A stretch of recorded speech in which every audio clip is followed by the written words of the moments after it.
First of all, we are going to see to it that we make the system efficient.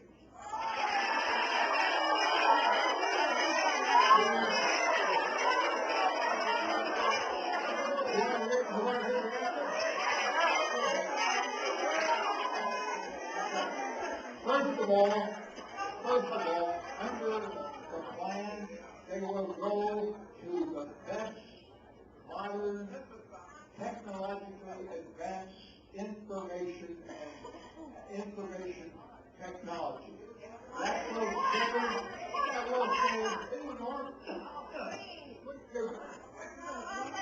That will save an enormous sum of money. Second of all, the insurance companies will be compelled to standardize their forms. Now, when you go to the doctor's office, you walk in and look and see all these wonderful people walking around with white suits on. You think, isn't this wonderful that my doctor has all these healthcare personnel take care of me? Those are not healthcare personnel. Those are people that are filling out billing. That is a cost that you pay with your insurance and when you pay your doctor. Third of all, we're going to see to it that the system becomes fair and provides the benefits of that fairness to our people. Now, we're going to see to it that no longer is the emergency room the basis whereby the American people get their health care. That is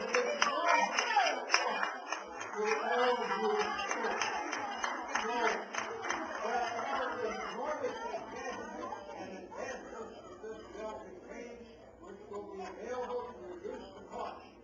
I will point out that the bill will do a number of other things, including eliminating some very large overpayments that are now going to help insurers because of Part D of Medicare. Some of them are being paid 50% more than their cost of providing services. Thank you. The next question is, will this new insurance be a single-payer system? The answer is the bill does not provide for a single-payer system.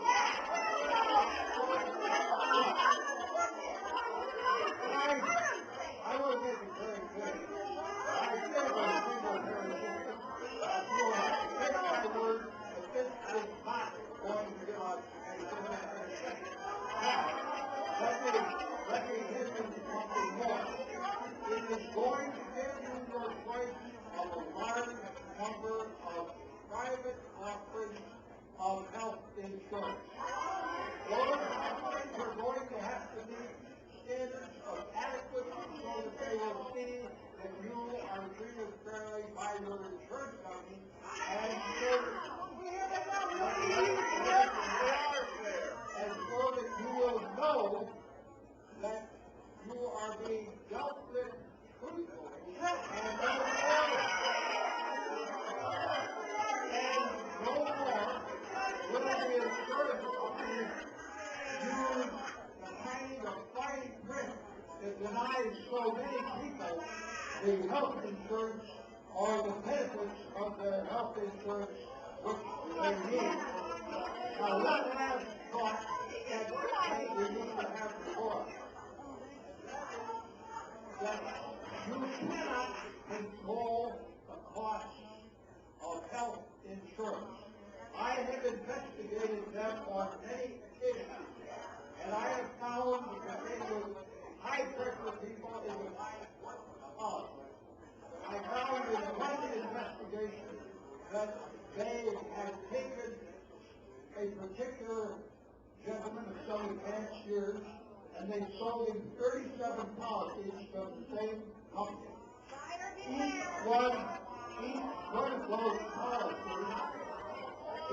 of those policies had a clause in it that said if you had any other insurance, you couldn't draw benefits. And each one of those policies policies said that that you could not draw benefits under the policy until you had had the policy for 1 year.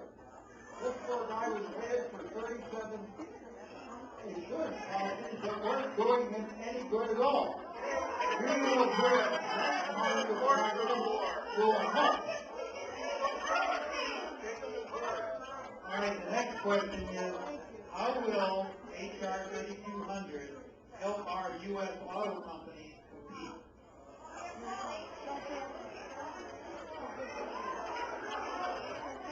We're talking to a guy who spent his career protecting auto workers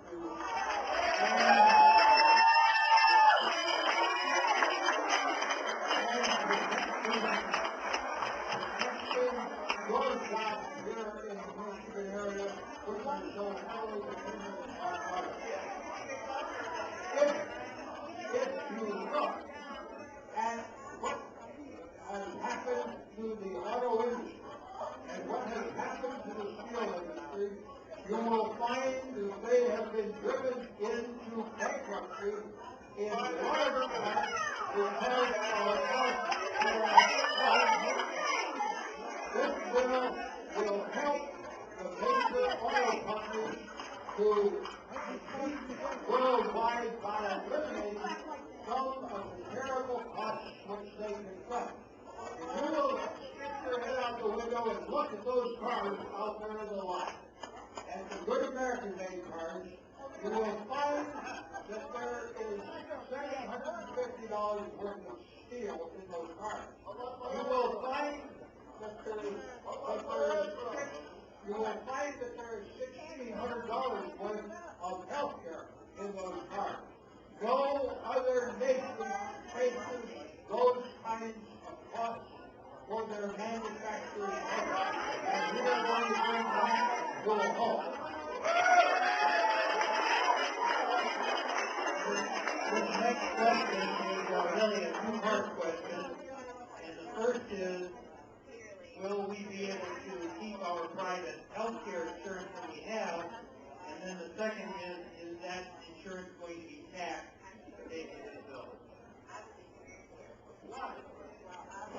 You are going to keep, if you wish, your own current health care coverage. If you want to make a change, you will be able to do so through the insurance exchange which we are setting up. And you will be able to make an informed judgment as to what your insurance policy will do for you and which is the best for you and for your family. The next part of the question is, will it be taxed? The answer is, under the House bill, no.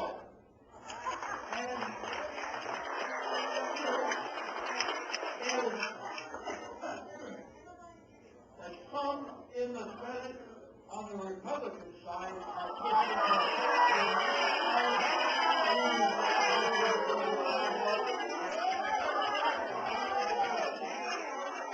This question is one that I think is really of interest to a lot of folks here, and that is there a provision, and they refer to it as Section 102, but is there a provision in this legislation that says that after a 5-year grace period, there is a requirement to comply with government mandates and have your existing health care policy conform with a government requirement?